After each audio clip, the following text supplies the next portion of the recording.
Imagine this, a queen who ruled with brains, beauty, and boldness. A woman who charmed powerful men just by speaking. A leader who stood tall in a world run by men. This is the story of Cleopatra, the last queen of Egypt, not just history, but a tale full of drama, love, war, and betrayal, perfect for your English practice. And trust me, you're going to love every word. Let's go back over 2,000 years ago.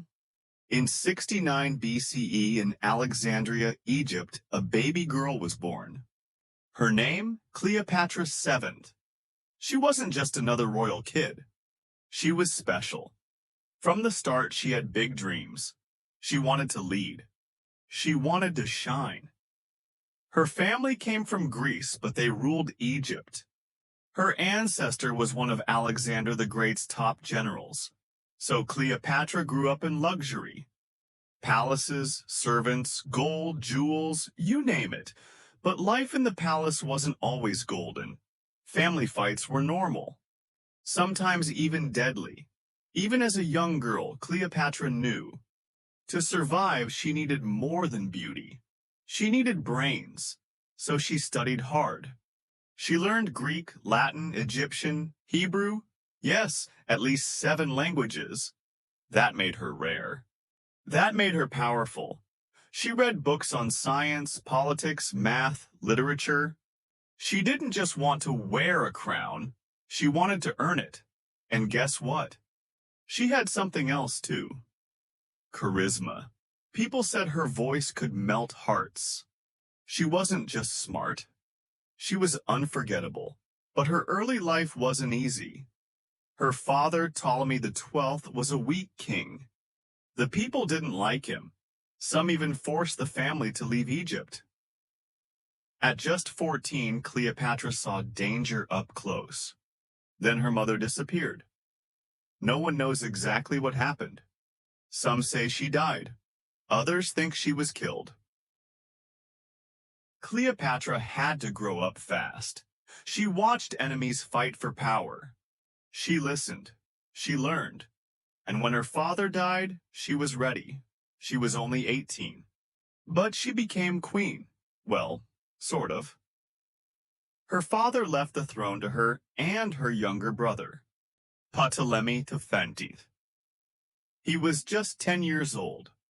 But Cleopatra didn't want to share. She believed she was smarter, stronger, better. She tried to rule alone. But her brother's advisors didn't like that. They plotted against her. She was pushed out, forced to run. Imagine this, a queen wandering in the desert, alone, with just a few loyal friends. But Cleopatra wasn't the kind to give up. She needed help.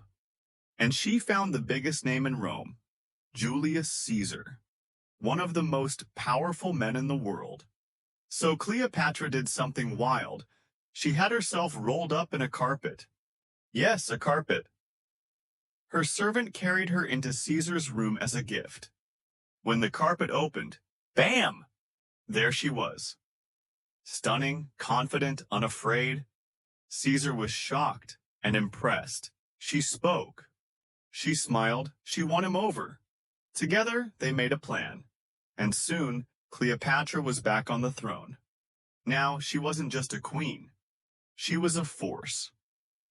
She worked with Caesar, improved trade, built alliances, made Egypt strong again. And something else happened too. Love. Cleopatra fell for Julius Caesar, even though he was older, even though he was Roman, even though many people hated her for it.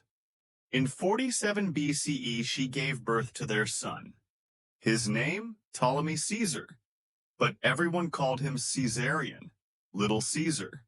She dreamed of uniting Egypt and Rome under his rule, but fate had other plans. Caesar went back to Rome.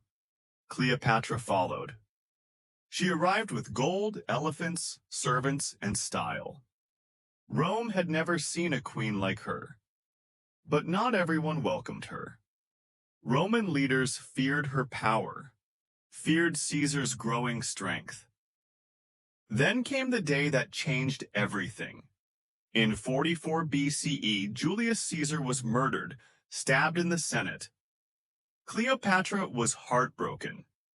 She lost her love, her protector, her dream. She returned to Egypt and started rebuilding. She trained her son, strengthened her army, prepared for what was coming next. Because Egypt still needed allies. And soon, another powerful man entered her life, Mark Antony, a brave soldier, a charming leader, a man with ambition. He wanted Egypt's wealth. Cleopatra wanted Rome's protection, so they met. And when Mark Antony saw Cleopatra, he was hooked. She arrived in Tarsus on a golden ship, wearing silver, sailing under purple sails, dressed like the goddess Aphrodite. It was magic. Antony couldn't look away. They talked, they laughed, they bonded. Soon, they fell in love. They had 3 children together: Alexander Helios, Cleopatra Selene, Ptolemy Philadelphus. Cleopatra dreamed again of an empire ruled by her bloodline. But not everyone liked this love story, especially Octavian, Caesar's adopted son. He saw Cleopatra as dangerous, a foreign queen trying to control Rome. He spread rumors, built hate. Tension grew. Then came war, the Battle of Actium, 31 BCE. Cleopatra and Mark Antony versus Octavian. It was brutal. During the battle, Cleopatra pulled back her ships. Antony thought she betrayed him. He fought in rage. He lost. Broken-hearted, he took his own life. As he lay dying, he heard Cleopatra was alive. They shared one last moment. Then he was gone. Now Cleopatra was truly alone. Octavian marched toward her. She knew what would happen. He'd take her to Rome, parade her as a prisoner. She refused.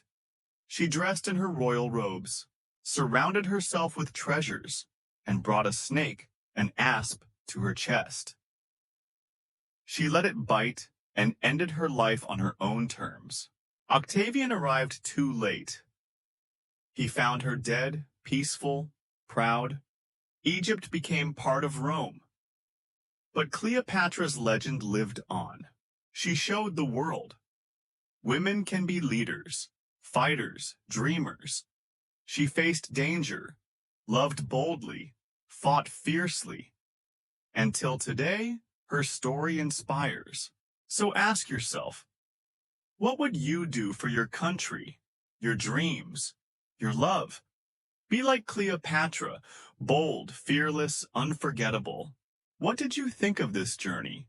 Wasn't that one of the most powerful stories ever?